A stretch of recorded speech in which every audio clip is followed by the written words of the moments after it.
So good afternoon everyone, this is RK Mehta and I welcome you all to your favorite channel Banking by Roozgar with Ankit, and this is your application class. The name of the batch is Chopal batch and today will be the last class of this batch, and please let me know in the comment box, is this video audible and visible to you all? My dear students, please let me know in the comment box, is this video audible and visible to you all? Chunu Babu is with us. Okay, good evening beta, good evening, namaste, namaskar, radhe radhe.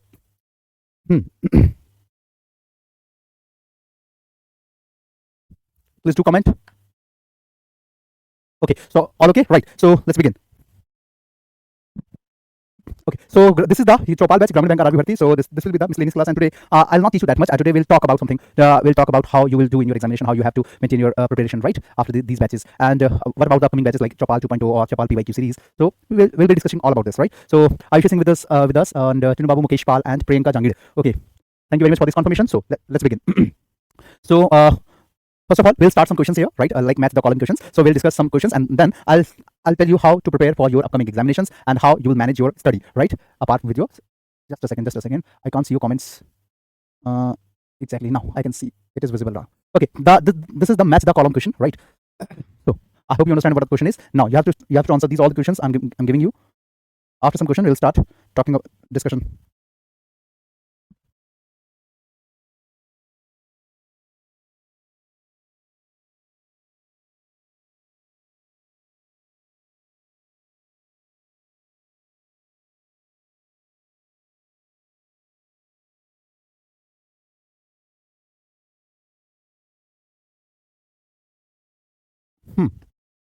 Chandrasekhar, Ladli Bharti. Okay.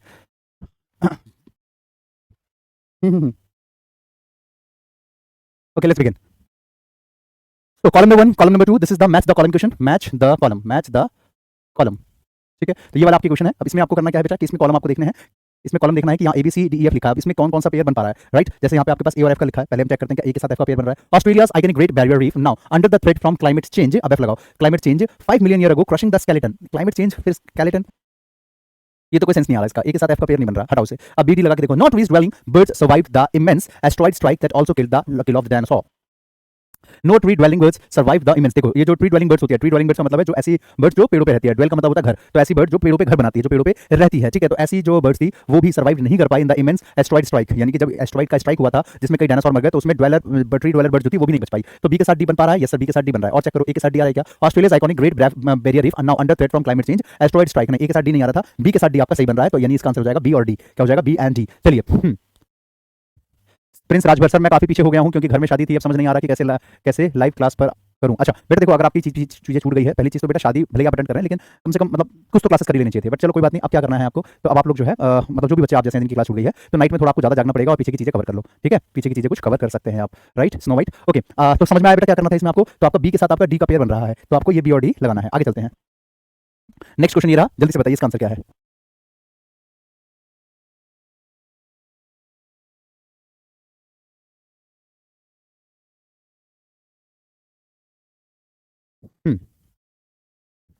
ठीक है, चलो मैं बता दूं. देखो इसके लिए बेटा कोई देखो ट्रिक वगैरह नहीं. इसके लिए क्या है कि आपकी ना रीडिंग स्किल अच्छी होनी चाहिए. आपकी अगर रीडिंग स्किल अच्छी है ना, then this will be easy to you. बहुत आसानी से आप इसको कर सकते हैं. Some of the most important decisions you will make dash. You will make, अब एक साथ एफ लगा के देखो. You will make benefited from an increased ability ना. यू विल मेक, यहाँ पे यू सब्जेक्ट आ रहा था, यू विल मेक बेनिफिटेड. ये तो कोई लॉजिक नहीं आया, क्योंकि यहाँ पे अगर ये पैसे बना रहे थे तो यहाँ पे विल भी आ जाता. और मेक वैसे वर्क की फर्स्ट फॉर्म है तो उसके साथ थर्ड फॉर्म कैसे आ सकती है. तो ए के साथ एफ तो नहीं बन पा रहा, हटा दो. बी के साथ डी लगाओ. Research has shown that people and are normally quite optimistic in your lifetime. In your lifetime people are optimistic in your lifetime. No, हटाओ. सी के साथ ई लगाओ. When our ancestors found themselves in a habitat filled with hungry animals they dash. अब दे आपका subject है, अब ई लगाओ. तो यहाँ पे आपके पास दे लिखा है. अब दे के बाद फिर से दे आ सकता है क्या? दो बार दे आएगा? नहीं, दो बार दे तो नहीं आना चाहिए था. सी के बाद आपका ई वाला पेयर नहीं बैठ रहा है, ठीक. अब सी एफ लगाओ. तो when our ancestor found themselves in a habitat filled with hungry animals they F लगाओ. They benefited from an increased ability to learn how hazardous at the word predator. ये आपका सही बैठ रहा है कि they benefited from an increased ability, यानी कि वो बेनिफिटेड हो जाते हैं इंक्रीज एबिलिटी से. तो सी के साथ आपका एफ पेयर सही बन रहा था, तो यानी कि इसका आंसर क्या हो जाएगा? तो D answer will be the correct answer of yours. ठीक है, तो डी आंसर आपका बिल्कुल सही हो जाना चाहिए. बहुत बढ़िया, क्या बात है. ट्रक का सही आ गया है, बहुत अच्छे. इसके अलावा शाबाश शाबाश बेटा. स्नो वाइट का ठीक है. अच्छा, हिमाचल प्रदेश से है क्या? ओके, ठीक है. आयुषी एंड निशु पंडित, प्रवीण कुमार. ओके, आगे चलते हैं बेटा. नेक्स्ट क्वेश्चन पे आ जाओ. तो यहाँ पे इसका आंसर क्या आ गया था? तो डी आ गया था. नेक्स्ट क्वेश्चन पे आ जाओ. अब इसका आंसर करेंगे एक बार आप लोग अपने आप से. मैं साइड हो जाता हूँ स्क्रीन से बेटा, करके दिखाओ.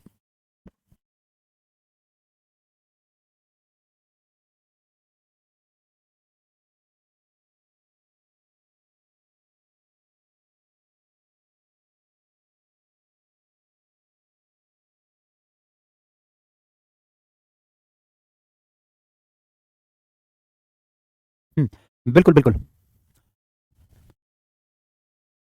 बट अरे देखो निशु पंडित, विल बी मेक तो पॉसिबल ही नहीं है ना, क्योंकि विल लगा दिया, बी लगा दिया तो मेड हो सकता था, तो वो तो वैसे ही गलत हो जाता ना, ग्रामेटिकली लॉजिकल हो जाता है वो।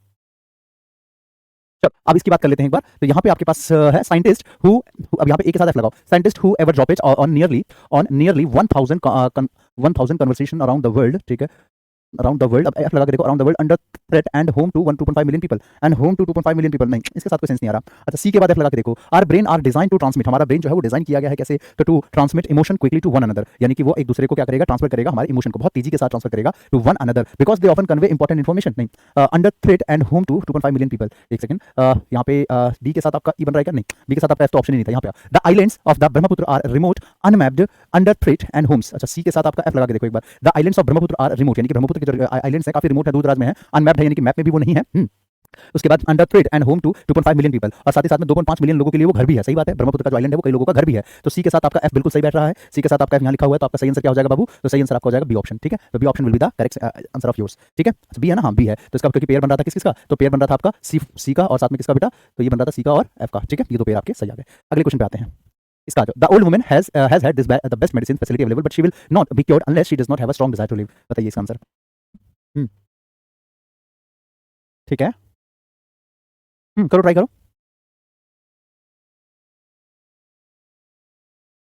हाँ बिल्कुल प्रवीण बेटा, इससे हो जाएगा बिल्कुल। चलो देखो, the old woman has had the best medicine facility available but, अब आप सोचेंगे सर हैज हैड एक साथ कैसे आया, अगर आप लोगों ने 10th की क्लास करी है तो याद होगा कि यहाँ पे आपका हैज और हैड जो है वो लॉन्ग ड्यूरेशन के लिए यूज किया जाता है। जैसे कि मेरे पास एक किताब है, आई हैव दिस बुक, मेरे पास 3 महीने से किताब है, I have had this book, और अगर यहाँ पे 3 महीने वाला वर्ड मिटा दूं ना, सीधा ही कहूं I have had this book, तो इसका मतलब हो जाएगा लंबे समय से मेरे पास ये किताब है। टाइम मेंशन भले ही ना करो, लेकिन वो अपने आप ही अंडरस्टूड हो जाता है, ठीक है। गलती कहाँ है, गलती यहाँ पे है अनलेस अंटिल के साथ डू डज नॉट नहीं आता, मतलब नॉट कभी नहीं आता, राइट, तो नॉट वाला सेंस नहीं आता, तो साथ में विल शैल का भी गलत हो जाता, तो शी डज नॉट गलत है। तो अच्छा यहाँ पे अगर आपका डज नॉट कर जाएगा तो जाहिर सी बात है कि जो हैव लिखा है हैज हो जाएगा, क्या हो जाएगा, unless she has a strong desire to live, unless she has a strong desire to live, ठीक है। क्लियर हुआ सभी को, बोलिए क्लियर हुआ, जल्दी से बोलिए। हम्म बेटा मैं दिल्ली से ही हूँ, वैसे बिहार से बिलोंग करता हूँ लेकिन दिल्ली से ही हूँ। बार बार ये पूछ रही है स्नो वाइट कि सर मैं हिमाचल प्रदेश से हूँ और आप, मैं रहता दिल्ली में हूँ लेकिन वैसे बिहार से बिलोंग करता हूँ।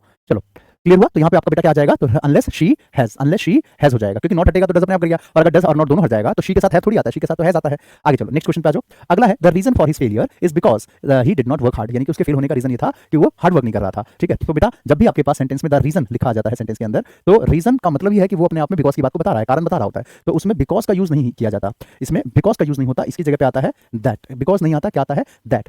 हम्म हम्म चलो क्लियर हुआ, तो बिकॉज नहीं आएगा, क्या आएगा, दैट आएगा, बहुत बढ़िया। चलिए प्रिंस राजभर और संदीप सविता, बहुत बढ़िया बेटा, ठीक है। काफी सारे बच्चे नए नए आ रहे हैं भाई, हैं, अब सेशन एंड हो रहा है, बैच एंड हो रहा है, अब दिखाई दे रहे हैं काफी सारे नए नए बच्चे। चलो ठीक है, दैट क्लियर हुआ, हूँ दैट, निशु पंडित लिख रहे हूँ दैट। चलो तो दैट क्लियर हो गया सभी को, कैसे आना था यहाँ पे, तो आपका बिकॉज कट जाएगा बाबू, इसकी जगह दैट आएगा, सेंटेंस ऐसा कहलाएगा, the reason for his failure is that, यानी कि उसके फेलियर होने का रीजन ये था कि ही डिड नॉट वर्क हार्ड, कि वो वर्क हार्ड नहीं करता था, ये इसका सही जवाब हो जाएगा। बहुत बढ़िया अशोक जहांगीर, ध्यान रहेगा ना क्वेश्चन इस तरीके से आंसर करना है इसका। आगे चलते हैं, नेक्स्ट पे आ जाओ। The manager of the bank was busy so he asked them to come and see him between 2 to 3 in the afternoon. बताओ, ये लो मैं आपको टाइमर भी दे देता हूँ, टाइमर दे देता हूँ, देखता हूँ कि ये हैंग हो रखा है, कोई बात नहीं, इसमें थोड़ी दिक्कत है, टाइमर नहीं आ रहा, आप अपने आप से करो। करो करो ट्राई करो बेटा, अपने आप से करो, मैं देखता हूँ कितने बच्चे इसका सही आंसर कर पाते हैं। लो मैं साइड हो गया स्क्रीन से। सोचो सोचो सोचो, बहुत बढ़िया। नहीं एबीसीडी करके मत दो मुकेश पाल बेटा, एक रिक्वेस्ट है आपसे, एबीसीडी आंसर मत दो, प्रॉपर बताओ सर इस शब्द में गलती है, इसकी जगह पे वो, उसकी जगह पे ये, ऐसे करके बताओ, ये एबीसीडी मत दो, ऐसे तो तुक्का लगेगा मुझे कि आप तुक्के में दे रहे हो, तो एबीसीडी नहीं, प्रॉपर आंसर दीजिए आप। हम्म हिम कहाँ पे, हिम कहाँ, दम, हम्म अच्छा ठीक है, चंचन बाबू, संदीप सविता, मुकेश पाल, निशु पंडित, आयुषी सिंह, और और और और और और ठीक है मैं बताता हूँ। देखो यहाँ पे बेटा गलती किसकी है, मैं आपको एक एग्जांपल से बताता हूँ। देखो यहाँ गलती है कि बिटवीन के साथ ना टू नहीं आता बेटा, बिटवीन के साथ एंड आता है, बिटवीन के साथ एंड आता है, मैंने आपको पहले भी सिखाया था बेटा कि बोथ और बिटवीन ये दोनों हमेशा एंड लेते हैं, इनके साथ कभी टूटा कुछ नहीं आता, सिर्फ एंड आता है, फ्रॉम के साथ टू आता है, ठीक है, बोथ और बिटवीन के साथ हमेशा एंड आता है, ठीक है, ध्यान रखना इसका। अरे यार क्या हो रहा है इसको आज, हाँ, क्या, ठीक है, तो यहाँ पे टू की जगह एंड आ जाएगा, ठीक है। नेक्स्ट क्वेश्चन पे आ जाओ, अगला। ठीक है, मोर widely popular than the hunting of deer or fox were the pursuit of the hare, तो more widely popular than the hunting of deer, deer मतलब जो वहाँ भालू वगैरह होते थे, हिरन वगैरह, और fox were the pursuit, तो यहाँ पे सोच करके बताइए कुछ गड़बड़ से दिख रही है, इतने में मिस्टेक मिल जाती है अब तक तो। चलो मैं बता देता हूँ बेटा, देखो, तो more widely popular than the hunting of deer और फॉक्स। तो हंटिंग, द हंटिंग आपका सब्जेक्ट वन है, डियर और फॉक्स सब्जेक्ट टू हो गया। हमें तो वन के हिसाब से देखना क्योंकि ऑफ आ रहा था, तो इसलिए आपका वॉज आना चाहिए था, ना कि वर। वर का कोई लॉजिक नहीं बन रहा ना, क्यों नहीं बन रहा? अगर हम फॉक्स के हिसाब से देखें तो भी सिंगुलर, अगर हम उसके हिसाब से देखें सब्जेक्ट वन सब्जेक्ट टू तो भी सिंगुलर, तो आपका इसलिए ये गलत हो गया था, इसको ठीक करना पड़ेगा। ठीक है, देख, अरे डियर बेटा, वो डियर अलग होता है, ये डियर अलग होता है। अरे देखो, स्नो वाइट कंफ्यूज हो रही है बेटा। देखो, ये डियर अलग है और ये डियर अलग होता है, वो अलग है, ये अलग है। जैसे beer, B double E R, beer, और एक होता है B E A R, bear. समझे ना? एक होता है बियर पीने वाला, समझ गए, पीने वाला, और एक होता है बियर भालू वाला, और एक डियर एक हिरन वाला, और एक dear oh my dear, oh my dear, यानी कि आपके प्रिय, उसको डियर कहा जाता है। ठीक है, तो भाई फर्क को समझो थोड़ा सा, वो अलग है, ये अलग है। ठीक है, तो इसमें ये जो डियर यहाँ पे लिखा है ना, तो ये डियर अलग है, वो जो आप डियर लिख रहे हो वो अलग होता है। ठीक है, बाबू वाला होता है वो। चलो आगे चले, बाबू इसका आंसर करके बताओ फटाफट से। My brother is living in America with his family for the past 10 years। तो my brother is living in America with his family for the past 10 years। For the past 10 years, as you can see here, as we have time in the sentence, so we cannot use time with is, am, are, was, were, or without any has or have been, right? So that's why we have to eliminate this word here. So we have to change this sentence into present perfect continuous tense. So that's why we have to write here, my brother has been living. My brother has been living in America. Has been living in America with his family for the past 10 years. So that will be the correct answer of yours. Is it done, everyone? So S becomes has been. And why it came? Because is, am, are plus ing, it shows the present continuous tense. And whenever we have time in a sentence, so we cannot use present continuous. So we have to use present perfect continuous instead of it, right? So that's why we have to eliminate this word, right? So is, am, are, it should be replaced with the has been, have been, or had been, whatever means the tense it is. So accordingly, come to the next one. Okay, come to the next one. This question. Okay, so we wanted to purchase something, but all the 3 stores in that area were closed on that day. So we wanted to purchase something, means we wanted to purchase. हमें कुछ खरीदना था, हमें कुछ purchase करना था. All the 3 stores, but all the 3 stores, लेकिन जितनी भी 3 stores थी in that area were closed on that day. उस दिन सारे जो stores थे, उस तीनों के तीनों stores क्या थे, वो बंद थे, वहाँ पे closed थे. ठीक है? Okay, do you like my accent? Okay, do you like it? Do you like my English when I speak English?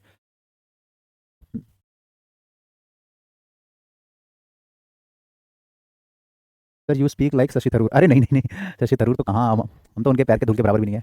चलो, so we wanted to purchase something, but all the 3 stores in that area were closed on that day. So we cannot use on just before that day. So this will be prohibited here. So that's why we have to eliminate this word here, this preposition, right? That this day, that day. So we have to remove this word. Means on will get eliminated. That's why, right? Yes, Senorita and Chunu Babu. Okay, Mukesh Pal, Prince, Ayushi wanted exactly. So the answer will be like we have to remove on. Just we have to remove this word here. Simple. We have to write the sentence like in that area were closed that day. Were closed that day. यानी उस दिन सारे closed थे. Got it? We wanted means want. Second form of want. We wanted. हम चाहते थे. Wanted. हम चाहते थे to purchase something. हम चाहते थे कुछ खरीदना उस दिन. ठीक है? But all the 3 stores in that area were closed that day. लेकिन उस दिन सारे के सारे वो एरिया के वो क्या थे, तो closed थे उस दिन. अगला question. The new fact he has discovered and the new arguments he has advanced has not changed my opinion. बताओ. देखो, the new facts he has discovered. The new facts एक सब्जेक्ट ये हो गया. ठीक है? And the new arguments एक subject ये हो गया. इस सेंटेंस में ना एक काम करो, इसको आसान बनाने के लिए ही से लेकर के डिस्कवर तक और ही से लेकर एडवांस तक मिटा के पढ़ो एक बार. क्या बना सेंटेंस? देखो, the new fact and the new arguments has not changed my opinion. नए फैक्ट और नए आर्गुमेंट ने मेरे ओपिनियन को चेंज नहीं किया. तो यहाँ पे आपके पास से प्लूरल है, तो हैज नहीं हैव होगा. पढ़ के देखो, अपने आप सेंस आ जाएगा. The new fact and the new argument, ये जो है ना, ये वाली बात, ही हैज डिस्कवर्ड, कौन सा फैक्ट जो उसने डिस्कवर किया, कौन सा आर्गुमेंट जो उसने आगे बढ़ाया. तो ये जो है ना, ये he has advance, he has discovered, इससे इसका कोई लेना नहीं है. ये मेन सब्जेक्ट आपकी ये दोनों है, उसके हिसाब से आपका वर्ब आएगा हैव. ठीक है, चलो आगे. Even though it was raining bad when I went out to get some medicine. हालांकि बहुत ज़्यादा बारिश हो रही थी, फिर भी मैं बाहर गया बारिश में क्या खरीदने, तो मेडिसिन खरीदने के लिए. So even though it was raining bad, so raining bad नहीं होगा, raining badly होगा. वैसे तो raining cat and dog कहा जाता है. Raining cats and dog. बहुत तेज बारिश होती है ना, उसको मूसलाधार वर्षा कहते हैं, डाउनपोर भी कहते हैं. क्या कहते हैं? डाउनपोर यानी कि मूसलाधार बारिश. मूसलाधार बारिश, बहुत भयंकर वाली बारिश को डाउनपोर कहते हैं. ठीक है? इसके अलावा कैट्स एंड डॉग्स भी कहा जाता है. रेनिंग कैट्स एंड डॉग्स यानी कि बड़ी भयंकर वाली बारिश. ठीक है, चलो आगे. अगला है the car flew off the road and fell in the valley. सारे क्वेश्चन बिल्कुल नए हैं कि नहीं, कमेंट करके बताना. कोई भी क्वेश्चन रिपीटेड नहीं, बिल्कुल नए फ्रेश क्वेश्चन में लेकर के आया हूं. The car flew off the road and fell in the valley because Ashish was driving fast. तो जो कार थी, the car flew off the road, वो कार से रोड से फ्लू हो गई, and fell in the valley, और valley में जाकर के फेल हो गई यानी कि गिर गई. क्योंकि because Ashish was driving fast, क्योंकि आशीष जो है बहुत फास्ट ड्राइव कर रहा था. ठीक है, तो यहाँ पे क्या होगा आंसर? हाँ बिल्कुल हो सकता है, बिल्कुल निशु पंडित.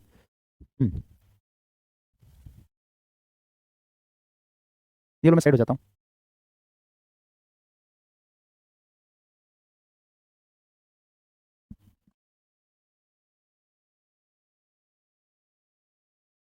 चलो देखो, the car flew off the route and fell in the valley. तो फेल इन द वैली होता है, फेल इनटू द वैली होता है.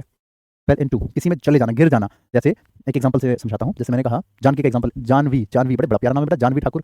चलो, Janvi jumped dash the water. तो क्या आएगा? Janvi jumped into the water. In the water तो नहीं होगा, इनटू यानी कि जंप. ठीक है, या फेल, ये सब जो होते हैं ना, ये एक्टिविटी मोशन की दिखाते हैं. तो यहाँ पे आपका इनटू आएगा ना कि इन. क्या आएगा? इनटू आएगा ना कि इन. समझ में आई बात? तो ये मिस्टेक थी, इनटू आ जाएगा इसकी जगह पे. राइट, चलो इनटू द वैली होगा. बिल्कुल सही कहा आपने प्रिंस राजभर. अगला है Sadhana was the one person who could somehow manages to work in that section for a long time. यानी साधना जो है वो एक अकेली ऐसी पर्सन थी जिसने बहुत मुश्किल से मैनेज किया उस सेक्शन में बहुत लंबे समय तक वर्क करने के लिए. बहुत मेहनत करके उसने वो काम किया. ठीक है, तो यहाँ पे एरर कहाँ दिख रहा है आपको? चलो पहले इसको कर लेते हैं और उसके बाद कुछ बातें करेंगे आपके एग्जामिनेशन वगैरह से रिलेटेड। चलो मैं बता देता हूँ। देखो यहाँ पे आपके पास लिखा है कुड, हु कुड। अगर आपके पास कुड लिखा आ जाए तो बेटा कोई भी मॉडल आ जाता है ना, कैन कुड शैल शुड कुछ भी आ जाता है, तो ये मैनेजेस नहीं होगा, मैनेज होगा। मैनेज होगा, वर्ब की बेस फॉर्म आती है फिर। शी विल गोज या she will go, she will go, goes नहीं होता। आयुषी विल ईट या आयुषी विल ईट्स, तो आयुषी विल ईट ना कि ईट्स। कभी भी कोई can could shall should will would कुछ भी आ जाए ना तो वर्ब की बेस फॉर्म आती है। कभी भी एस का यूज मत करो या कोई और आईएनजी फाइनजी यूज मत करो, ठीक है। चलो अगला, तो मैनेजर्स की जगह मैनेज हो गया, ठीक है। अभी काम करो, दो क्वेश्चन मैं आपको होमवर्क दूंगा, ठीक है, एक 14 और एक 15, ठीक है। ये दो क्वेश्चन हैं, ये आपको पीडीएफ में मिल जाएगा। बाकी चलो मैं अब आपके साथ कुछ बातें डिस्कस कर लेता हूँ। देखो जैसे कि आपको पता है कि अब जून आ गया है, मतलब अब आज 30 तारीख हो गई, कल 31, कल से आपका महीना खत्म हो जाएगा, ठीक है। अब देखो जनवरी गई, फरवरी, मार्च, अप्रैल, मई, जून, 1 2 3 4 5 और 6, यानी कि 5 महीने, 5 मंथ आपके हवा में चले गए, पता ही नहीं चला, पता ही नहीं चला। 5 महीने कब खत्म हो गए, यानी 5 महीने समझ रहे हो, आधा साल, आधा साल आपका कब निकल गया, आपको अंदाजा लगा, पता चला, पता ही नहीं, मालूम ही नहीं पड़ा कि आधा साल कब निकल गया। और अब जून स्टार्ट हो रहा है, यानी कि कल से आपका, परसों से जून स्टार्ट हो जाएगा, छठा महीना शुरू हो जाएगा आपका, ठीक है। तो अब ऐसे में प्यारे बच्चों, अब आपका जुलाई के 27 तारीख का एग्जाम है, 27 जुलाई को आपका एग्जाम स्टार्ट हो जाएगा। 27 से एग्जाम स्टार्ट हो जाएगा, यानी आपके पास टोटल कितना टाइम बचा है, तो आपका पास पूरा जून बचा है, यानी कि पूरा 30 दिन, 31 दिन जो भी है जून में, उसके बाद आपका जुलाई का 26 तारीख तक, तो 26 और 30 मान करके चलो आपके पास 50 से 60 दिन के आसपास है आपके पास। और इतने दिन के अंदर आपको जो है प्री की तैयारी पूरी जोर लगा के करनी है। तो प्री की तैयारी यानी आप लोगों को math plus reasoning, math plus reasoning, इन दोनों पे पूरी पूरी जान लगा के पढ़ाई करनी है, इन दोनों पे, ठीक है। मैथ और रीजनिंग को पूरी जान लगा के आपको पढ़ाई करना है, ठीक है। अब इन दोनों का से जो आपका रिजल्ट आएगा वो आपको मेंस तक लेके जाएगा। लेकिन प्यारे बच्चों, अगर आप सिर्फ इतना ही पढ़ते रहे और बाकी छोड़ दिया तो भी दिक्कत है, क्योंकि एग्जाम मेरिट तो मेंस पे लगती है। तो ऐसे में आप इसको ज्यादा फोकस करो। इसका मतलब ये नहीं कि आप बाकी सब्जेक्ट छोड़ दो, बाकी भी पढ़ना है लेकिन कम। अब उसके हिसाब से हमने आपको जो आगे की प्लानिंग करी है, आपको जो हमने क्लासेस देने का प्लान किया है, वो कुछ इस तरीके से किया है कि आप लोगों को ये जो चौपाल बैच की जो उस पे क्लास मिलेगी आपको आरआरबी के लिए यूट्यूब पे, तो उसमें आपकी जो मेरे साथ इंग्लिश और हिंदी, जो इंग्लिश की क्लास होगी वो होगी दोपहर 2 बजे, लेकिन थर्सडे फ्राइडे सैटरडे, ठीक है। और 3 दिन होगी, Monday Tuesday Wednesday Hindi, Thursday Friday Saturday English. तो ऐसा हमने क्यों रखा है भाई, मंडे ट्यूसडे वेडनेसडे हमने हिंदी रखी है, थर्सडे फ्राइडे सैटरडे हमने इंग्लिश रखी है, ठीक है। ये वो इसलिए रखा है ताकि आपको ज्यादा डिस्ट्रैक्शन ना हो, ज्यादा डिस्ट्रैक्ट ना हो अपने रीजनिंग और क्वांट की वजह से, ठीक है। तो आपका जो एग्जाम में प्री का जो आप एग्जाम दोगे तो जाहिर है कि उसमें आपका जो है मैथ और रीजनिंग आएगा। तो मैथ और रीजनिंग जो है अभी पहले आपको वो प्राइम फोकस पे रखना चाहिए। इस चीज की वजह से हमने बाकी सब्जेक्ट को थोड़ा भी रोका है, यानी कि इसको कम कम दे रहे हैं आपको। मतलब आपका मैं बता रहा हूँ, हफ्ते में मेरी 3 क्लास होगी और एक महीने में 4 हफ्ते होते हैं, तो 4 या 12, यानी कि मैं आपको 12 क्लासेस दे रहा हूँ यहाँ पे पूरे जून के अंदर। और वैसे ही आपका हो सकता है आगे जुलाई का भी चले, लेकिन ये है कि जैसे ही जून का आपका जून में आपकी नोटिफिकेशन आ जाएगी तो हम आगे और भी प्लानिंग करेंगे आपके लिए, हम और भी आगे प्लानिंग करेंगे कि किस तरीके से आपके और हम क्लासेस शेड्यूल करें। लेकिन फिलहाल के लिए आपको अभी ज्यादा जोर यहाँ देना है, क्योंकि देखो अब आपके सामने जो है ना, करो या मरो, ये वाली चीज आ गई। क्योंकि जो बैंकिंग का जो सेक्टर होता है ना बेटा, वो आपका मतलब समझ लो जून से आपका युद्ध शुरू हो जाता है। जून से लेकर के जनवरी तक का सफर है आपका, जून से जनवरी तक का सफर है, ठीक है। जनवरी तक फिर धीरे धीरे चीजें ठंडी हो जाती है, जून फिर जुलाई, जून से देखो नोटिफिकेशन आया, जून से आपका LICW आ जाएगा, IBPS RRB आ जाएगा, उसके बाद आपका IBPS, बहुत सारे आपके जो है लगातार एग्जामिनेशन आपको आते हुए दिखाई देंगे, ठीक है। तो आपका देखो जून, फिर जुलाई, अगस्त, सितंबर, अगस्त में तो एग्जाम चल रहे होंगे आपके, सितंबर, अक्टूबर, नवंबर, दिसंबर, और फिर आपका जनवरी, फिर घूम करके क्या आएगा आपका, तो जनवरी आ जाएगा, ठीक है। तो जनवरी के आसपास फिर आपका SBI का हो रहा होगा, SBI क्लर्क का जो होता है। तो आप लोग जैसे ही आपका ये प्री खत्म हो जाए, पहले तो टारगेट प्री करके, जैसे प्री खत्म हो जाए तो आपको ये मान के तैयारी करनी है कि मैं कॉमन सारे एग्जाम की तैयारी कर रहा हूँ, तब आपको इंग्लिश को थोड़ा सा ज्यादा फोकस पे करके पढ़ सकते हो, ठीक है। क्वांट के लिए तरुण सर और DI के लिए शोभित सर क्यों नहीं किए, मतलब मैं समझा नहीं बेटा। क्वांट के लिए तरुण सर और DI के लिए शोभित, ऐसे ही तो है। क्वांट मैथमेटिक्स जो है वो दोनों मिलकर पढ़ा रहे हैं, क्वांट जो है क्वांट और DI शोभित सर और तरुण सर के द्वारा की जा रही है।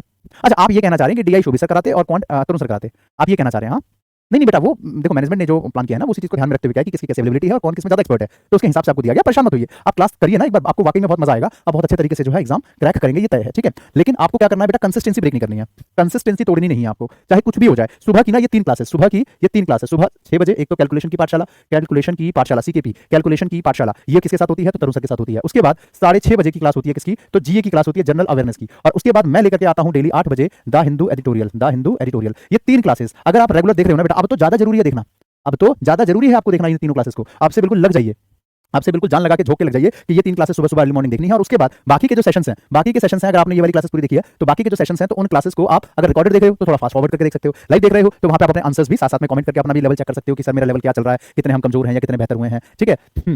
सबका देखो अपना अपना बेटा होता है। देखो कई कुछ स्टूडेंट्स का मैथ अच्छा है तो इंग्लिश कमजोर है, किसी का इंग्लिश अच्छा है तो मैथ कमजोर है, किसी का ये दोनों अच्छा है तो GA वाला पार्ट कमजोर होता है, समझे, ठीक है। जानवी जानवी नहीं सर, जानकी ठाकुर, अच्छा चलो ठीक है, मैंने जानवी पढ़ लिया गलती से उसे, ये नाराज हो गए, जानकी कह रही है कि सर जानवी नहीं सर, जानकी ठाकुर। अच्छा, मतलब नाम मैटर करता है क्या, मैं इतनी इंपॉर्टेंट बात बता रहा हूँ, उसको नाम से मतलब पड़ रहा है कि सर आपने मेरा नाम जानवी ले लिया, जानवी नहीं सर, जानकी ठाकुर, ठीक है जी। और ठाकुर की स्पेलिंग भी आपने बेटा गलत लिखी है, ठाकुर में THAKUR यू आता है मेरे हिसाब से, ठाकुर आपने गलत लिख दिया शायद, कोई बात नहीं, चलिए जी। हाँ, और किसी का कोई डाउट था तो बेटा देखो, जो भी आपके मन में अभी सवाल वगैरह हो आप पूछ सकते हैं। और फिर से आपको ये चीज कह रहा हूँ बेटा कि आप अभी ज्यादा फोकस क्वांट और रीजनिंग पे कर दो, क्योंकि आपका अगर प्री ही नहीं निकला तो मेरे तक कैसे पहुंचोगे, शिवानी मैम तक कैसे पहुंचोगे, GA वाले सर तक कैसे पहुंचोगे, जब प्री ही नहीं निकला तो हमारा काम तो मेंस में पड़ता है। तो पहले प्री तो करना है ना, और प्री के लिए आपके सामने इतनी शानदार टीम है, प्री के लिए आपके लिए पूरी की पूरी जान लगा करके शोभित सर है, तरुण सर है, रोहित सर है, सारे मिलकर पढ़ा रहे हैं, ठीक है। टेक माई डाउट, मॉर्निंग के सेशन लेकर अगर इन दोनों सब्जेक्ट की प्रिपरेशन करती हूँ सही स्ट्रेटजी है। देखो मॉर्निंग के तीनों सेशन जो है ना, वो आपको इससे मैच ही नहीं करना है, इसके साथ मर्ज ही नहीं करना है। मॉर्निंग में जैसे आप योगा वगैरह मान लो करते हैं या मॉर्निंग में जैसे आप एक्सरसाइज वगैरह करते हैं, तो वो तीनों क्लासेस ना समझ लो एक्सरसाइज है, वो किसी पर्टिकुलर एग्जाम को फोकस करके नहीं कराया जा रहा, वो आपको समझ लो मल्टीविटामिन की तरह काम कर रहा है मॉर्निंग के तीनों सेशंस। वो ये कभी आपने सुना है कि तरुण सर कह रहे हैं कि कैलकुलेशन की पाठशाला सिर्फ आरआरबी के लिए जरूरी है, एसबीआई के लिए जरूरी नहीं है, या एसबीआई के लिए जरूरी है, आईबीपीएस के लिए जरूरी नहीं है, ऐसा कभी सुना है? नहीं ना। या कभी मैंने ऐसा बोला कि एडिटोरियल की क्लास सिर्फ आरआरबी वाले बच्चे करो, एसबीआई वाले ना करो, कभी नहीं भाई। ये मॉर्निंग की जो तीनों क्लासेस होती है, जीए, कैलकुलेशन की पाठशाला और आपकी द हिंदू एडिटोरियल, ये तीनों क्लासेस तो चाहे कोई एग्जाम हो चाहे ना हो, चाहे एक्सवाइजेड कुछ भी हो, कुछ भी हो बेटा, आप लोग उस तीनों को तो करते ही रहो, उसमें तो कोई दो राय है ही नहीं, ये करते रहो। इसका कोई एग्जाम से जो है ये मत सोचो उसमें नहीं आएगा या उसमें नहीं आएगा, सब में आएगा। ये तीनों बहुत इंपॉर्टेंट है, चाहे लाइव रिकॉर्डेड जैसे करो लेकिन रहो रेगुलर। हम्म। अच्छा बिल्कुल निशु पंडित, हाँ बिल्कुल, हाँ रोहित सर कराएंगे रीजनिंग, बिल्कुल ठीक है, राइट। हाँ ये तीनों इंपॉर्टेंट है बिल्कुल। अच्छा नाम रखा है बेटा आपने, चलिए। Snow white from Himachal Pradesh, इतना लंबा नाम एप्लीकेशन पे कौन रखता है भाई, snow white from Himachal Pradesh. पर ये तीन इंपॉर्टेंट तो हैं, बिल्कुल इंपॉर्टेंट है बेटा, तो ये तीनों आप करते रहिए। देखो बेटा ये चीज समझ लो कि अब अगर आपको सेल्फ मोटिवेशन नहीं अगर मिल रहा है ना, या अभी भी आप अपने आप को सेल्फ मोटिवेटेड नहीं रख रहे हो, तो बेटा भूल जाओ सिलेक्शन। आपने जनवरी से तैयारी चालू करी हमारे साथ, मई आ गया, जून आ जाएगा, अगर ये एक महीना, एक नहीं 2 महीना, जून और जुलाई, अगर ये 2 महीना आपने कमी कर दी ना, तो ये पूरा बेकार हो जाएगा, यहाँ से यहाँ तक का सफर पूरा खराब हो जाएगा। ठीक है, ये पूरा का पूरा सफर बेकार हो जाएगा अगर आपने ये दोनों 2 महीने आपने नहीं किया तो।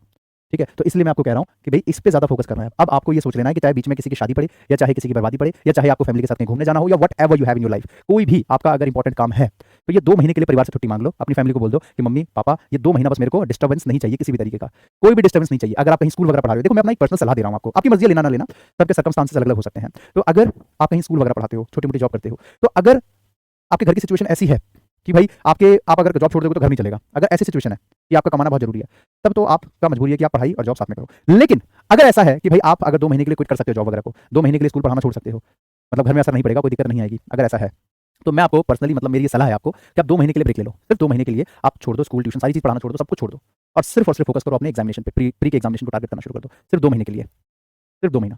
अगर ये नहीं किया ना आपने, तो बाकी का जो 6-7 महीना था ना सब बेकार हो जाएगा, इतनी जो आपने 4-5 महीने की मेहनत करी सब बेकार हो जाएगी। इसलिए ये 2 महीने के लिए कर लो, कैसे भी करके मैनेज कर लो। ठीक है, और दूसरी चीज़ ये कि आप चाहे मैरिड हो चाहे अनमैरिड हो, आई डोंट नो, हो सकता है अलग अलग सर्कमस्टांसेस, आप में से कई बच्चे होंगे मैरिड होंगे, कई बच्चे ऐसे भी होंगे जो अनमैरिड होंगे, तो सबका अपना अपना शेड्यूल होता है। कई बच्चे सर मैं रिकॉर्डेड देख पाती हूँ, सर मैं लाइव नहीं कर पाती, सर ये रीजन है वो रीजन है, देखो डजंट मैटर, मैं कभी किसी को फोर्स नहीं करता कि तुम लाइव ही देखो, देख सकते हो तो अच्छी बात है, नहीं तो फिर कोई बात नहीं, लेकिन रेगुलर हो। लाइव के लिए इसलिए फोकस करवाया जाता क्योंकि लाइव पे बच्चा रेगुलर रहता है, पंक्चुअल रहता है। रिकॉर्डेड में अरे चलो देख लेंगे बाद में, अरे देख लेंगे बाद में, उसमें ज्यादा मोटिवेशन की जरूरत पड़ती है, ज्यादा एफर्ट मारने की जरूरत पड़ती है, तो जहां ज्यादा एफर्ट लग रहा होता है ना वहां पे बच्चा भटकता है थोड़ा सा। इसलिए अगर आप पॉसिबल रहे तो पूरा दिन, अब आप घर में एक वाईफाई लगवा लिया आपने, अगर है तो अच्छी बात है, नहीं है तो लगवा लेना, 2 महीने के लिए, मिनिमम 2 महीने के लिए, ठीक है, लगा करके सिर्फ आप पढ़ाई पे ध्यान दो और कुछ नहीं। अगर बीच में इस 2 महीने में किसी की शादी पार्टी कुछ भी आ रही है ना, तो कोशिश करो कि अटेंड ना करें, आप सिर्फ पढ़ाई करें, और अगर अटेंड करते भी हैं, अगर मजबूरी है कि नहीं भैया मेरे तो करना ही पड़ेगा अटेंड, बहुत खास रिश्तेदार की शादी है, ठीक है, तो करो अटेंड, बट अपनी पढ़ाई को भी ध्यान दो। कई बार मैंने ऐसा नोटिस किया है कि बच्चे जो है ना शादी घर में आ गई या पड़ोस में किसी की शादी है तो 3-3 दिन के लिए क्लास छोड़ दी, 3-3 दिन के लिए क्लास गायब हो गई, फिर आके कहते हैं सर मेरी 3 दिन की क्लास मिस हो गई, मेरे दीदी की शादी थी, भैया की शादी थी, ताऊ की शादी थी, चाचा की शादी थी, है ना, मतलब इतनी सारी शादी के चक्कर में क्या होता है कि वो बच्चे की 3-4 दिन की पढ़ाई गैप हो जाती है। तो उसमें फिर हम क्या कर सकते हैं, कुछ ऑप्शन ही नहीं है हमारे पास कुछ कहने के लिए। इसलिए बेटा याद रखो, दुनिया सिर्फ बाद में ना आपकी सक्सेस देखती है, सिलेक्शन देखती है, सिर्फ और सिर्फ सिलेक्शन मैटर करता है। ये बिल्कुल मैटर नहीं करता कि आप कितने ज्यादा मेहनत करने वाले स्टूडेंट है, या आपने कितने एफर्ट्स मारे अपनी जिंदगी में, कोई नहीं देखता, कोई नहीं पूछता। आप सबके लिए एक झटके में बुरे बन जाते हो, और आप तब तक बुरे बने रहते हो जब तक 2 केस तक, या तो जब तक आपसे ज्यादा बुरा कोई ना मिल जाए, और या तो जब तक आपका सिलेक्शन ना हो जाए, बस तब तक के लिए आप बुरे हो दुनिया के लिए, है ना। देखो कोई भी इंसान हमें तभी तक बुरा लगता है जब तक हमें उससे ज्यादा बुरा इंसान ना मिल जाए, समझे, तब लगता है वही अच्छा था। और या तो जब तक आपका सिलेक्शन ना हो जाए, जिस दिन सिलेक्शन हो गया हर कोई ये कहेगा यार तूने तो कर दिखाया यार, कैसे किया तूने, कैसे किया कैसे किया कैसे किया, तब तुम्हें लगेगा कि यार बड़ी बात नहीं थी निकालना, मैं यार यहाँ कमी कर रहा था, मैं वहाँ कमी कर रहा था, इस वजह से रुका हुआ था, उस वजह से रुका हुआ था मेरा सिलेक्शन, तब पता चलेगा। समझे, फिर कितने यार देने चाहिए क्वांट और रीजनिंग में सेल्फ से। बेटा देखो जानकी ठाकुर, नहीं अब जानवी नहीं बोलूंगा वरना फिर डांट देगी ये मम्मी की तरह डांटती है बिल्कुल, कहते अरे सर जी मेरा नाम जानवी है, आप जानकी बोल रहे हो, सॉरी जानकी आप जानवी बोल रहे हो। चलो ये पूछे सर कितने आवर्स देने चाहिए, देखो बेटा ये it totally depends on you, it totally depends on you. हो सकता है कि आपका क्वांट में थोड़ा हाथ मजबूत है तो आप कम टाइम दे सकते हैं, बहुत कमजोर है तो ज्यादा टाइम दो, वो आप पे डिपेंड करता है ना बेटा। मैं आप कह दूं कि भाई रीजनिंग और क्वांट को 4-4 घंटे दो डेली, तो वो भी इतना ज्यादा सही नहीं है भाई, जिसमें ज्यादा आपका कमजोर, जो पार्ट आपका ज्यादा कमजोर है उसको ज्यादा टाइम दो, जो कम कमजोर है उसको थोड़ा कम टाइम दो। लेकिन जब एग्जाम आने लग जाए तो वहाँ थोड़ी स्ट्रेटजी बदल देना, फिर वहाँ पे क्या करना कि जो ज्यादा इंपॉर्टेंट है, जो ज्यादा मजबूत हो चुका है उसको इतना और मजबूत कर लो, इतना मजबूत कर लो कि वहाँ से एक भी क्वेश्चन ना छूटे आपका। अभी आप हार्डवर्क करो और एग्जाम से 15 दिन पहले स्मार्ट वर्क चालू कर देना, 15-20 दिन पहले अभी हार्डवर्क कर लो जितनी करनी है, उसके बाद स्मार्ट वर्क चालू कर देना, समझे। मेहनत कोई नहीं देखता, मेहनत कोई नहीं देखता बेटा, सिर्फ सिलेक्शन देखा जाता है, याद रखो इस बात को, सिर्फ, और दुनिया सिर्फ सिलेक्शन देखती है बाबू, मेहनत कोई नहीं देखता। यस मनीषा कुमारी जी बिल्कुल। अशोक जहांगीर कह रहा है कि हिम्मत नहीं है सर, अब बहुत दिक्कत है लाइफ में। अरे बेटा देखो दिक्कत तो सबकी जिंदगी में होती है, ऐसा कोई है दुनिया में जिसकी लाइफ में दिक्कत ना हो, हर इंसान की जिंदगी में प्रॉब्लम्स होती है, चुनौतियों से तो यार भगवान नहीं बचे, आप तो फिर भी इंसान है, हम तो फिर भी इंसान है, चुनौतियां आएंगी। और ऐसा नहीं है कि सिलेक्शन हो गया तो चुनौतियां नहीं आएंगी, हाँ सक्सेसफुल हो गया तो चुनौती नहीं आएंगी, बिल्कुल आएंगी, तब डबल आएगी। ये तो बच्चे हैं अभी, ये जो चैलेंजेस है ना ये तो अभी चुनौतियों के बच्चे हैं छोटे छोटे, जब आप सिलेक्शन ले लोगे ना तो इससे ज्यादा बर्डन आएगा, तो वो अलग तरीके का होगा, वो आपके करियर से रिलेटेड नहीं होगा, वो हो सकता है पर्सनल लाइफ से रिलेटेड हो। तो ये जो अभी आपकी जिंदगी में प्रॉब्लम है ना, ये आपको मजबूत कर रही है आने वाली प्रॉब्लम से लड़ने के लिए, वरना आने वाले टाइम में आप टूट ना जाओ, आप बिखर ना जाओ, इसलिए अभी आपको प्रॉब्लम भगवान दे रहा है ताकि आपको थोड़ा डोज दिया जाए, ताकि आप अपने आप को मजबूत कर सको, ताकि आप इतने ज्यादा स्ट्रॉन्ग बन सको कि जब आपकी जिंदगी में बड़ी चुनौतियां हैं तो आप डरो नहीं, परेशान मत हो, घबराना नहीं है। तो इसलिए मैनेज करो बेटा, मेंटेन करो, मेंटेन करो। पर्सनल प्रोफेशनल लाइफ में बैलेंस नहीं हो पाता, वही तो करूँ बेटा, बैलेंस करना सीखना पड़ेगा बाबू। अब प्रोफेशनल लाइफ अभी आपकी होगी ही क्या? आप या तो स्कूल वगैरह पढ़ाते होंगे, या हो सकता है कि आप कहीं एमएनसी में जॉब कर रहे होंगे, या कुछ भी आप वर्क कर रहे होंगे, तो वहाँ पे भी कोई आपकी तो ज़िंदगी की शुरुआत है। देखो अभी आप में से मैक्सिमम बच्चे ज़्यादा से ज़्यादा कितनी एज के होंगे? ज़्यादा से ज़्यादा 40 से 42 साल की एज होगी आप लोगों की अभी। मज़ाक कर रहा हूँ। अभी आप लोगों की ज़्यादा से ज़्यादा कितनी एज होगी? 21 से लेकर के 26 के बीच में होगी, ये तो होगी ना? इससे ऊपर की तो आंटी नहीं होंगी, कोई इससे ऊपर का तो अंकल होगा नहीं, ठीक है? तो ऐसे में ज़ाहिर-सी बात है कि आपकी जो भी एज है ना, इस एज में इंसान ना अपनी ज़िंदगी, मतलब ज़िंदगी का एक सफ़र तय करता है कि मैं किस डायरेक्शन में जाने वाला हूँ। उसकी पूरी लाइफ फिर उसी ट्रैक पे आ जाती है, पूरी ज़िंदगी उसी ट्रैक पे आ जाती है, ठीक है? 18 से 21 साल की एज तक हमें चाहिए होता है कि कोई मार्गदर्शन करे अच्छा, 21-22 तक। और उसके बाद मार्गदर्शन जो मिल गया, उसके बाद जो एक ट्रैक पकड़ लिया आपने, सिर्फ उस ट्रैक को पकड़ के रखो आप, उस ट्रैक पे चलना शुरू कर दो। अब वो आपके ऊपर है, आपको एक ट्रैक मिल गया। कई तो ऐसे जिनको ट्रैक ही नहीं मिल पा रहा, 25-25 के हो गए, लेकिन वो यही नहीं समझ पा रहे कि करना क्या है। चाचा बोलते हैं सीए कर ले, मामा बोलते हैं तो ये कर ले, भैया बोलते हैं ये कर ले, दीदी बोलती है ये कर ले, बस कर ले में ही निकल गए, ठीक है? बस यही। लेकिन देखो आप चाहे कल को किसी भी एग्जामिनेशन में आपका सिलेक्शन होता है, it doesn't matter, main thing is that कि आपके अंदर मेहनत करने की ना एक लगन आ जाए, एक आदत बन जाए, ये ज़्यादा जरूरी है। और बैंकिंग और यूपीएससी ये दो एग्जाम ऐसे होते हैं जो एक बच्चे को एक वॉरियर बना देते हैं, एक स्टूडेंट को वॉरियर बनाने का काम करते हैं, समझे? एक स्टूडेंट को ना वॉरियर बनाने का काम करते हैं बैंकिंग के एग्जाम और सिविल सर्विसेज के एग्जामिनेशन। सिलेक्शन होना ना होना वो एक बात की बात होती है, लेकिन जो बच्चा खुद ना कभी सोच के देखना कि आप किसी ऐसे एस्पिरेंट से मिलना जो पहले बैंकिंग की तैयारी या सिविल्स की तैयारी करता था लेकिन उसका सिलेक्शन नहीं हो पाया, उससे बात करके देखो। और एक ऐसे से बात करना जो एसएससी या डिफेंस या यूपी पुलिस वगैरह की तैयारी करता था, उसका सिलेक्शन नहीं हो पाया, उससे बात करके देखो। दोनों में जमीन आसमान का फर्क दिखेगा आपको, दोनों के एटिकेट्स में फर्क दिखेगा, दोनों के मतलब हाव भाव बोल चाल का तरीका, दोनों के एजुकेशन, दोनों के दिमाग माइंड, बहुत फर्क दिखेगा आपको, बहुत ज्यादा। और अगर भगवान ना करे कल को अगर आपका सिलेक्शन नहीं हो पाता, मैं तो दिल से चाहूंगा कि आप सभी का सिलेक्शन हो जाए, लेकिन भगवान ना करे अगर ऐसा होता है, क्योंकि वो तो ऊपर वाला ही जानता है, भगवान ना करे अगर आपका सिलेक्शन नहीं हो पाया, आपने पूरी मेहनत करी फिर भी नहीं हो पाया ना, तो उस केस में भी आपके अंदर इतने एटिकेट्स आ जाएंगे, इतनी नॉलेज आ जाएगी, इतना आपके सामने इतना एजुकेटेड आप हो जाओगे कि आप प्राइवेट सेक्टर में भी आप अगर निकलते हैं ना, बहुत बेहतर करोगे। जैसे गवर्नमेंट जॉब होती है, प्राइवेट नहीं होती, बिल्कुल होती है, उसमें भी बहुत अच्छा स्कोर करो, उसमें भी बहुत आगे जाओगे। मेहनत का एडिक्शन होना चाहिए आपको, लत लगा लो, एक मतलब समझ लो एक आपके अंदर ना एक लत लग जानी चाहिए कि मुझे मेहनत करना। जिस दिन आप कम पढ़ो ना, अनकंफर्टेबल सा फील हो अंदर से कि यार आज कुछ कमी लग रही है, कुछ कम सा लग रहा है यार, आज मैंने पढ़ाई नहीं करी, आज यार मैंने कुछ कम पढ़ा है, ऐसा अंदर से ना अनकंफर्ट आने लग जाए आपको, अनकंफर्ट आने लग जाए। जैसे मॉर्निंग एडिटोरियल की क्लास के बच्चों को आदत हो जाती है, ठीक है? अब आदत हो गई, ऐसे में मान करके चलिए किसी स्टूडेंट को, अब जिस दिन क्लास किसी भी रीजन से कैंसिल होती है ना, तो अनकंफर्टेबल सा होने लगता है कि यार आज यार कुछ कमी सी लग रही है जिंदगी में, आज का दिन थोड़ा सा कम कम सा लग रहा है, क्योंकि आदत हो गई। अब मुझे डेली की आदत है आपको पढ़ाने की, जिस दिन नहीं पढ़ाता या जिस दिन क्लास नहीं होती है किसी रीजन से कैंसिल हो गई, तो मुझे थोड़ा अजीब सा लगता है कि यार कुछ कमी सी लग रही है जिंदगी में। तो वो चीज होनी चाहिए आपकी पढ़ाई के साथ, ऐसे ही होना चाहिए। ये नहीं कि आज की क्लास छूट गई या आज मैंने नहीं पढ़ा तो मजा आ गया, नहीं, उल्टा होना चाहिए। मतलब मजा नहीं, उल्टा सजा मिल रही है कि मैं पढ़ नहीं पाया यार, शिट मेरा इतना बैकलॉग हो गया, मेरा इतना सारा मेरे को डबल पढ़ना पड़ेगा यार, शिट आज मेरी पढ़ाई नहीं हो पाई, ये फीलिंग आनी चाहिए आपके अंदर। तो एक ऐसा एटिकेट्स आ जाता है आपके अंदर पढ़ाई करते करते कि आप इंसान बन जाते हैं, आपके अंदर एक ऐसी एक डेडिकेशन, एक जज्बा ऐसा आ जाता है कि कल को किसी भी फील्ड में निकले तो अच्छे ही रैंक पे जाएंगे, एक अच्छा ही आपका एक मतलब कुल मिलाकर के ये बात है कि आप अपनी फैमिली को अच्छा पाल सकते हो। अच्छा, एक मैं आपको ना मैच्योर मोटिवेशन देता हूँ। आप खुद मैच्योर मोटिवेशन में क्यों बोलता हूँ इसको, क्योंकि मैं कभी भी वो वाला डायलॉग बाजी नहीं करता, अरे माँ बाप के सपने हैं तुम्हारे, अरे माँ बाप के आंसुओं को याद करो, ये सब होता है एसएससी जीडी और यूपी पुलिस दिल्ली पुलिस वाले बच्चों को मोटिवेट करने के लिए ये सब गोलियां दी जाती है, ठीक है? लेकिन आप लोग थोड़े मैच्योर बच्चे हो, तो आपको ये गोलियां नहीं, आपको रियलिटी बताता हूँ मैं, ठीक है? एक रियलिटी बताता हूँ, समझो बेटा मेरी बात को। आज से आप 15 साल बाद की लाइफ सोचो, 15 ईयर्स आफ्टर के आप लाइफ सोचो। अभी आपकी एज मान करके चलो 22 साल है, 15 छोड़ो 10 ही साल सोच करके देखो। अभी आगे आप 10 साल लाइफ आगे बढ़ा करके अपनी देखो, 32 साल के आप हो जाओगे, ठीक है? तब तक आपको जॉब भी नहीं भर पाओगे, कुछ नहीं कर पाओगे, जाहिर सी बात है। बॉयज जो होंगे लगभग उनकी शादी होकर के 2 बच्चे हो गए होंगे, और जो गर्ल्स होंगी आज से गर्ल्स के पास कितना टाइम बचा होगा? अगर आपकी एक एवरेज मान रहा हूँ 22 है, ठीक है? तो 25 या 26 लास्ट, उसके बाद तो घर वाले निपटाई देंगे कि भाई जल्दी करो निपटाओ। 3 से 4 साल यहाँ निकल गए आपके। अगर आपने यहाँ मेहनत कर ली, ठीक है, तो यहाँ तक आपकी जब शादी हुई होगी ना, तो शादी के टाइम पे हर कोई ये कहेगा यार लड़की ना एसबीआई में है, यार लड़का ना पीएनबी में है, यार लड़का ये जॉब करता है, लड़की ये जॉब करती है। मेहमान वाले भी बड़ी खुश होकर के बताएंगे इस बातों को, ठीक है? तो जब आपकी शादी हो रही होगी ना, तो उस समय में भी लड़का भी आपको वैसा ही मिलेगा जो आपकी औकात का होगा। और उसी केस में लड़कों के साथ भी है कि अगर लड़का अच्छी खासी जॉब में घुस जाता है तो लड़की भी आपको फिर औकात वाली मिलेगी। मैं दहेज के तो बिल्कुल खिलाफ हूं, दहेज का तो मैं नाम भी नहीं लूंगा, दहेज लेना भी नहीं चाहिए, लेकिन यह है कि आपको लड़की भी औकात वाली मिलेगी कि भाई वो भी जॉब करती हो, वो भी कहीं ना कहीं अच्छे से पढ़ाई करके जॉब पा चुकी होगी, वो ऐसी मिलेगी। और उसके बाद जो आपकी लाइफ बनेगी ना भाई साहब, मजा आ जाएगा, ठीक है? दोनों हस्बैंड वाइफ सोच करके देखो कि एक एसबीआई में एक पीएनबी में है, ठीक है? सोचो कितना बढ़िया जिंदगी हो जाएगी। लेकिन अगर आपने नहीं किया, अभी मेहनत नहीं करी, तो पता दूसरों की तरह जिंदगी हो जाएगी आपकी कि भाई 3-4 साल पैसे फूक दिए, टाइम फूक दिया, इधर-उधर मेहनत कर ली, कुछ नहीं हो पाया, यहाँ बाबू सोना जादू टोना करने में टाइम निकाल दिया अपना, और ऊपर से फैमिली का नाम अलग खराब हुआ। पहले के जो आपके इतने पाप आपने जिंदगी में, हर इंसान की लाइफ में एक डार्क साइड होता है, सबका अपना-अपना होता है, आपका भी होगा कुछ ना कुछ। तो पिछले जो आपने जीवन के आपके पाप रहेंगे, उसकी वजह से लोग और ताना मारेंगे, और वही अगर आपका सिलेक्शन हो गया तो आपकी जिंदगी के सारे पाप सब भूल जाएंगे। किसने कितना गलत किया, क्या किया, कुछ नहीं, फेल हुआ, पास हुआ, कोई फर्क नहीं। सिलेक्शन हो गया ना, आप जिंदगी के सारे पाप आपके खत्म, सब आप मतलब सबसे अच्छे बन गए आप, ठीक है? तो अभी से आप मान करके चलो 25-26 तक आपका निपटारा हो जाता है, शादी होगी खत्म, और उसके 5-6 साल के बाद आपकी जो लाइफ होगी ना, स्टैंडर्ड लेवल पे होगी, स्टैंडर्ड लेवल पे होगी। आप खुद सोचो, आपके किसी दोस्त के भैया या पड़ोसी के कोई चाचा के लड़के या कुछ ऐसा जिनकी फैमिली में